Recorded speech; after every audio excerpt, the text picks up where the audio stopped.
pessoal já está de férias, não estão... A galera tá chegando ainda, Jefferson. Deve ser alguma coisa do trânsito, algo do tipo. Chuva? Não, eu falo trânsito mesmo, assim. Eu falo que você pode ver que o pessoal tá acessando, sabe, entrando na aula. Aham, é por isso que eu seguro. Geralmente eu espero 5 minutos. Hoje eu esperei um pouquinho mais, porque eu achei assim que tava bastante gente faltando, né? É, Mas agora a gente já tem 17, já tá na. tá na Já, média aí. já tá na média.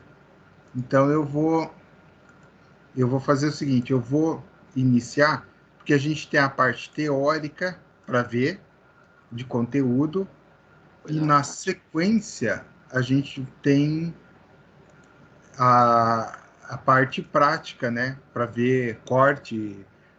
Eu quero mostrar a corte com escada, embora a gente já tenha visto corte, mas vamos ver um pouco mais sobre corte, aprofundar. Cobertura eu mostrei, mas vou mostrar um pouco mais, e fachada que eu não mostrei. Então eu quero trabalhar isso Ô, aí. Jeff, Oi, oi. aquela parcial que você passou na aula passada, quando que você vai lançar a nota?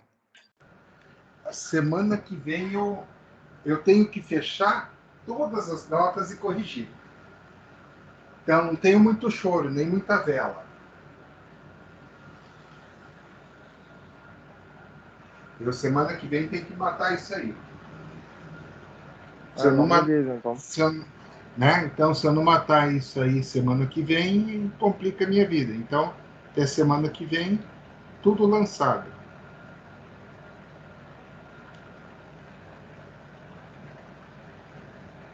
Tranquilo? Aproveitando o gancho aqui, Jeff, te Ah, perguntar uma dica. coisa da outra matéria nossa, concreto 2. Eu posso estar te mandando aí só para você dar uma avaliada antes de mandar o oficial? Não, a parcial você pode postar, pode mandar lá dentro da regra da parcial mesmo, tá? A parcial eu vou considerar em concreto, quem fez e mandou, eu vou considerar integral. Pronto. Sem problema nenhum. Aí, na em concreto 1, em concreto 2, vale também, tá? Que são práticos exercícios, sala de aula. Eu vou deixar sempre um espaço na aula para a gente tirar todas as dúvidas. Beleza? Ah, não, beleza. Fechou. É Então, isso que eu já tô com as dúvidas aqui já. não, então, aí a ideia é o quê? Na aula a gente tira as dúvidas. Eu acho que fica mais interessante porque a dúvida de um vai ser a dúvida de vários. E eu vou fazer a mesma coisa com o projeto arquitetônico. Eu vou passar o oficial para vocês do arquitetônico e vou abrir um espaço para vocês poderem tirar dúvidas a partir da aula que vem, tá? Não, então beleza. Então quinta-feira eu tiro minhas dúvidas aqui. Tranquilo. Então vamos lá. O conteúdo de hoje, sessão 3.2, projeto arquitetônico, conceito de família e tipo. Tá? Então, algumas instalações elétricas e mecânicas devem estar previstas no projeto arquitetônico. Ok, o que quer dizer isso? Imagina o seguinte, você está elaborando seu projeto arquitetônico, fazendo tudo ali certinho, e é um projeto arquitetônico um pouco mais específico. Por exemplo, estamos trabalhando com um laboratório. Um exemplo de projeto arquitetônico. Um exemplo de projeto arquitetônico. Só estou admitindo aqui, o coleguinha. Um exemplo de projeto arquitetônico. Laboratório, vamos pensar no nosso laboratório que a gente tem, que a gente já usou na química, já usou em outras disciplinas. O que tem no nosso laboratório? Simples, assim, capela, certo? Então, a capela, ela precisa de um sistema de exaustão. O que tem mais? Lavar óleos, precisa de uma saída, uma tubulação toda própria e específica. Então, eu posso ter, eventualmente, uma saída para oxigênio, eu posso ter uma saída para outro gás. Enfim, eu posso ter N coisas específicas, tanto da parte elétrica quanto da parte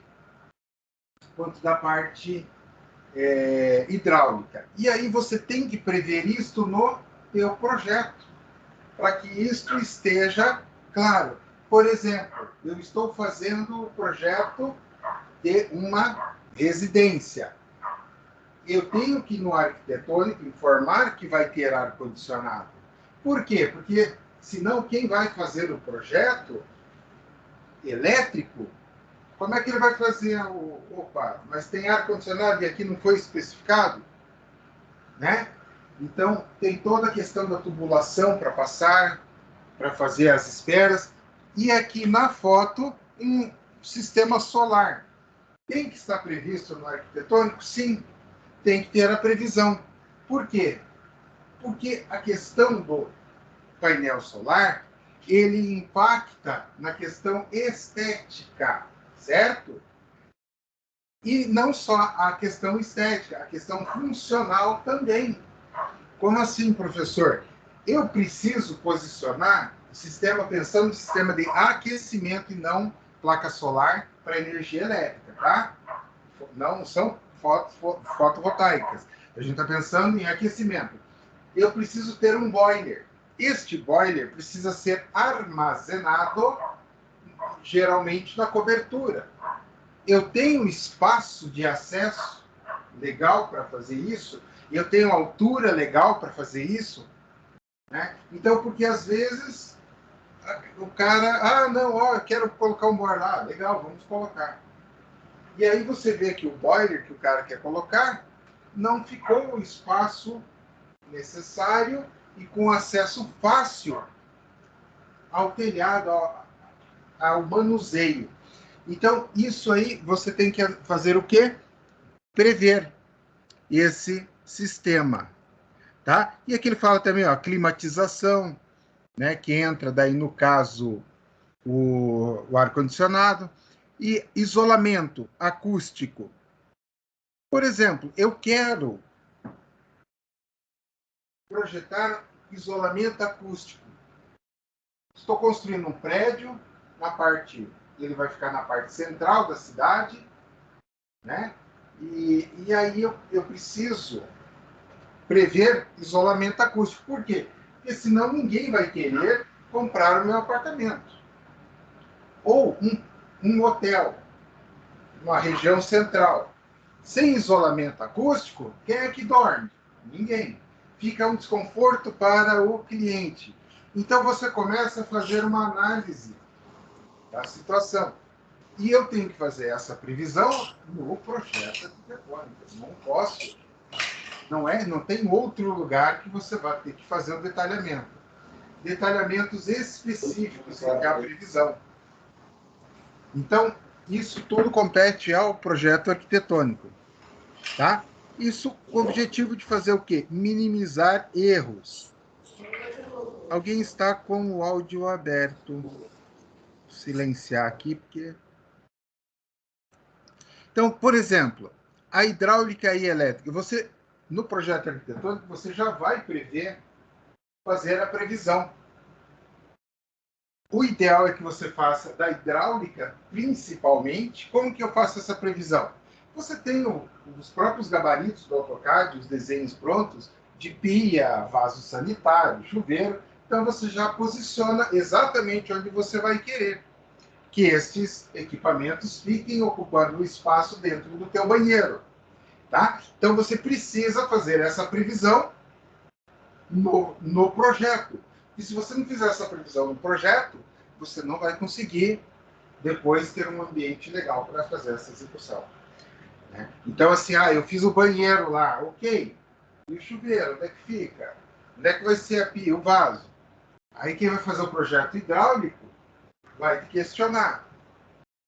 O elétrico, a mesma coisa. Se você não faz o posicionamento das tomadas do elétrico, fica tranquilo. Quem for fazer o projeto elétrico fará por você. Então, aí é aquela história. Não adianta reclamar. Então, o ideal é, quem está desenvolvendo o projeto arquitetônico, faça este posicionamento.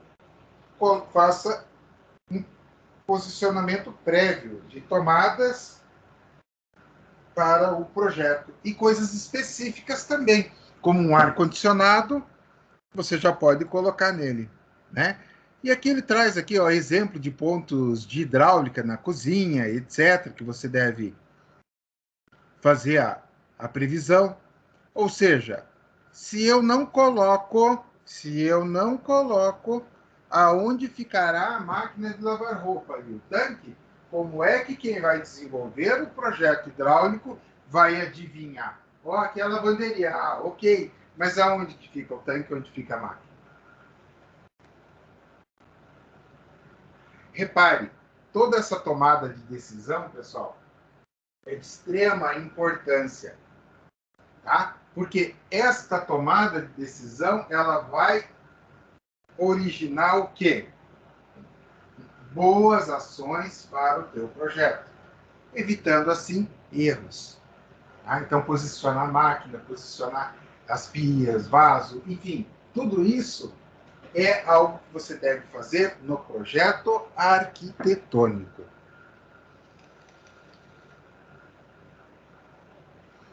A compatibilização de projetos, né, ele faz uma menção ao Revit e tal, que é possível fazer. O que é a compatibilização? Eu já expliquei, mas só recuperando a ideia de compatibilização. Imagina, eu fiz o projeto estrutural. Aí vem o Lucas e faz o projeto elétrico. Vem o Paulo e faz o projeto hidráulico. E aí a gente vai juntar tudo isso dentro do projeto arquitetônico.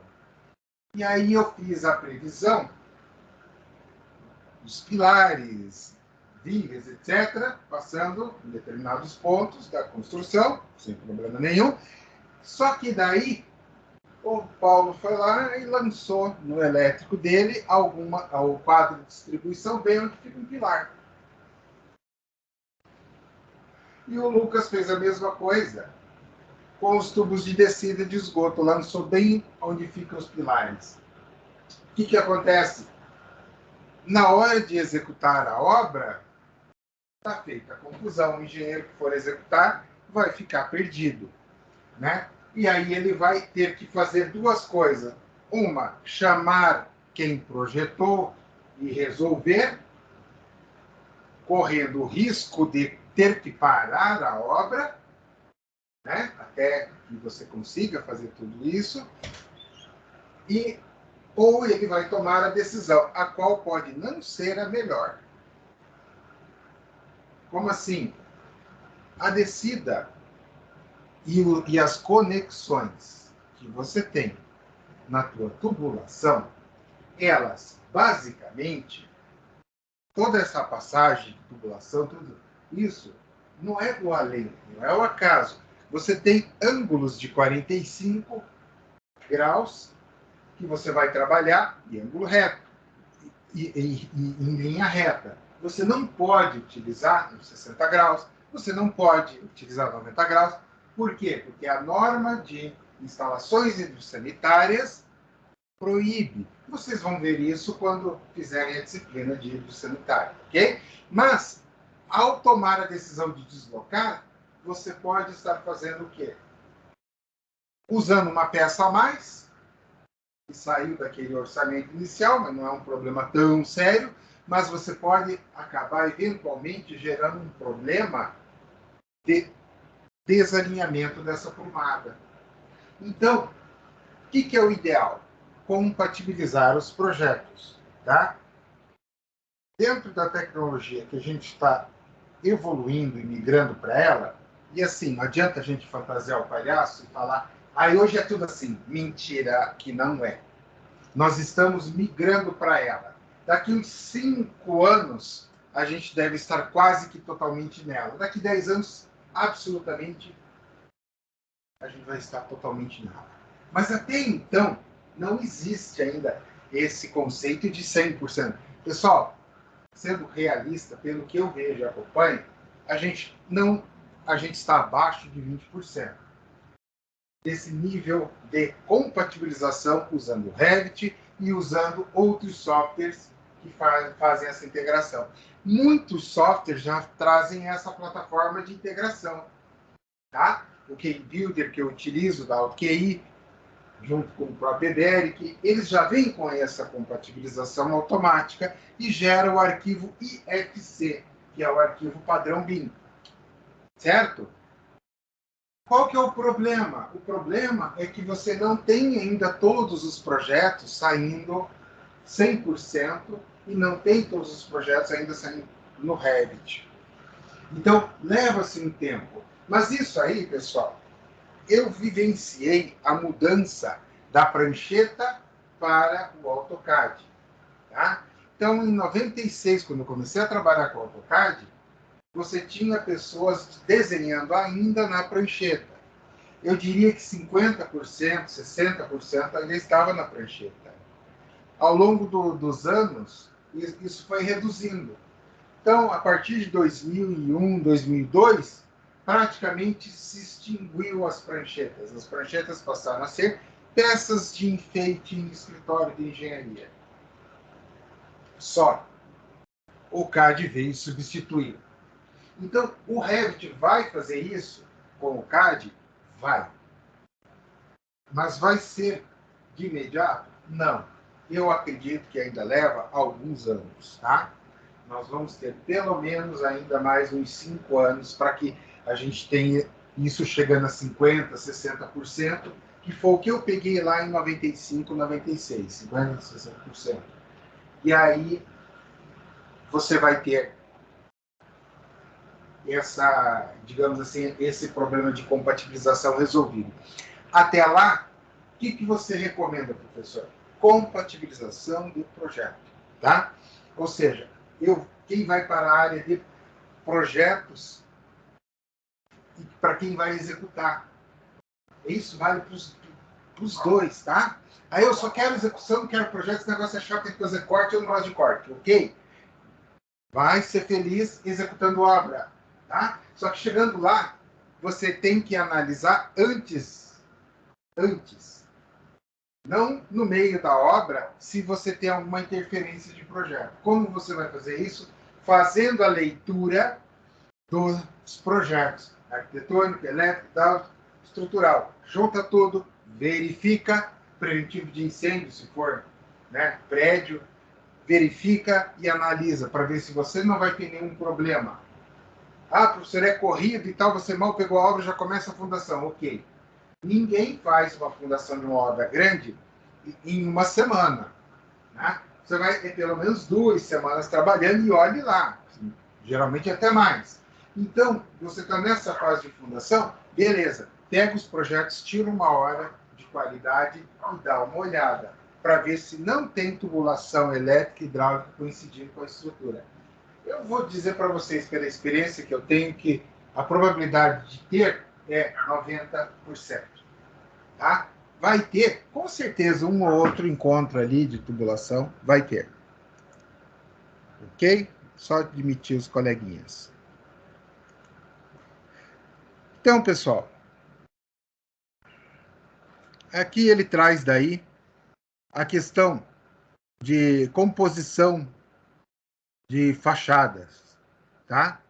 Então, e composição de fachadas com o ambiente, com o espaço, pensando em conforto térmico, etc. Então, ele está trazendo o quê? Eu tenho na casa de baixo uma área envidraçada que foi projetada, porque ela tem área verde, matas, etc. E aí, a de cima, ela tem um espaço mais aberto, ela tem janelas menores. Dá para a gente pegar as duas para comparar? Dá para comparar. O que acontece? A questão da composição dessa fachada, ele traz esse alerta. Não é só pensar na questão estética. Ah, ficou bonita, ficou legal. Não, é pensar no conjunto, na questão da estética, mas na questão também do conforto térmico. Né? Então, eu vou colocar janelões gigantes, bem onde nasce o sol. Você está pedindo para ter dor de cabeça. Né? O que vai acontecer? Você vai ter um nível de insolação muito elevado. E isso vai fazer com que aumente o desconforto térmico dentro da casa. Ah, então eu vou fazer o seguinte, eu vou deixar os meus quartos numa parte mais de sombra. Perfeito, perfeito. Se o teu clima não, não é hostil, por exemplo, em BH, o clima é amigável, não faz frio. 14, 16, 18 graus, isso não é frio. Agora, se você fizer isso no Paraná, em Santa Catarina, em algumas regiões de São Paulo e Mato Grosso do Sul, você está lascado. Por quê? Porque você vai enfrentar seguramente temperaturas abaixo de 4, 5 graus e muito próximas do zero, dependendo da região. E aí você projetar uma casa onde o sol não pega, você arrumou para a cabeça. Então, para se ter um exemplo imobiliário, em várias cidades na região sul, a face norte ou a face do sol. Legal. Então, um apartamento que tem face norte, ele vale com a mesma área, a mesma metragem, em relação ao apartamento do fundo, ele vale 30, 40, dependendo da situação, chega até 50% mais do que o outro que fica oculto, por causa da questão do sol, a questão do conforto térmico. Então, a fachada não é só estética, o mais importante que é o que ele traz aqui, a integração dos ambientes, mas sim também pensar em questão de conforto. Ele traz aqui também das esquadrias e diferentes materiais. Então, e aí ele faz um paralelo com relação ao Revit. Então, pessoal, esquadrias, composição de materiais. Vai depender do tipo de projeto que você vai estar desenvolvendo, da região, do local, e uma questão também cultural. Ok? Então, não adianta nada a gente trabalhar com algo, não, essa solução é mágica. Não. O estilo arquitetônico californiano, ele está bastante sendo usado até hoje, e ele, assim, explodiu há cerca de 20 anos, e hoje se mantém ainda em alta, adotado em muitos condomínios, né? O estilo californiano é aquelas casas com platibanda e a frente toda de vidro, a fachada toda de vidro. E esse estilo é chamado californiano porque se propagou na Califórnia e ele tinha por objetivo o quê? Ficar de frente para as ondas, para frente para o mar. E aí trouxeram esse conceito e usam muito em condomínios, onde você tem, né, para a rua do condomínio, aquela fachada projetada toda em vidro. Tá? Então, ou seja, aí você tem o material, vamos pensar na janela, vidro. Eu posso utilizar, pensando em alto padrão, esquadrias de alumínio com acabamento. Eu tenho hoje esquadrias de PVC de alta durabilidade e tenho o próprio vidro temperado com o perfil de alumínio fino, tá? Então são situações diferentes, são 3 opções de materiais que você pode utilizar. E aí ele traz o quê? Um adendo, né? O Revit, como eu mostrei para vocês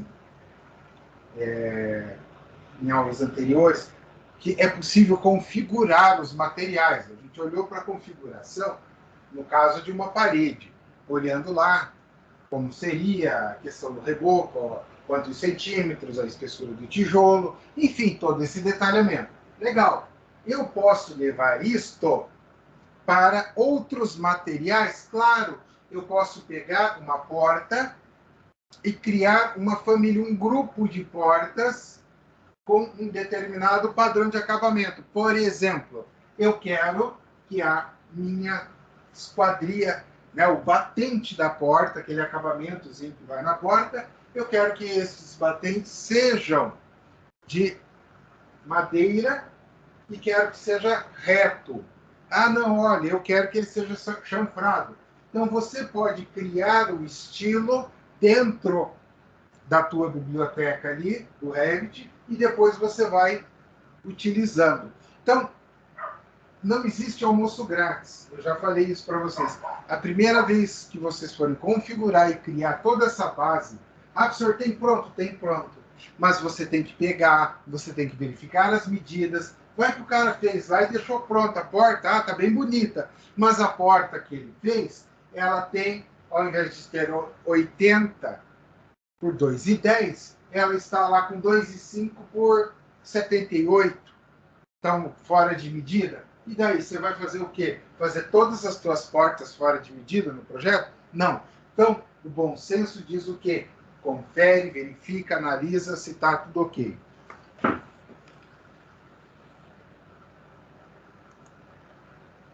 Tá? Então, essas famílias,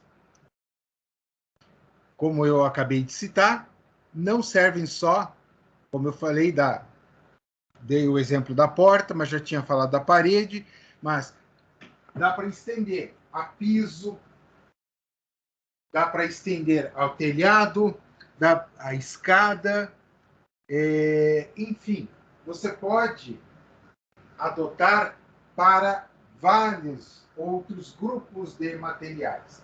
Então, se vocês entrarem no Revit, vocês vão ver as bibliotecas, e nas bibliotecas do Revit, vocês vão ver que tem lá um padrãozinho de janela, tem um padrãozinho de porta. Este padrão é baseado em padrões mais americanizados, tá? Professor, meu Revit está em português. Mas a biblioteca dele não está. Então, ele é um padrão mais americanizado. Não é um padrão muito semelhante ao nosso. Não é um padrão muito semelhante ao nosso. Ok? Então, pessoal, só um minutinho.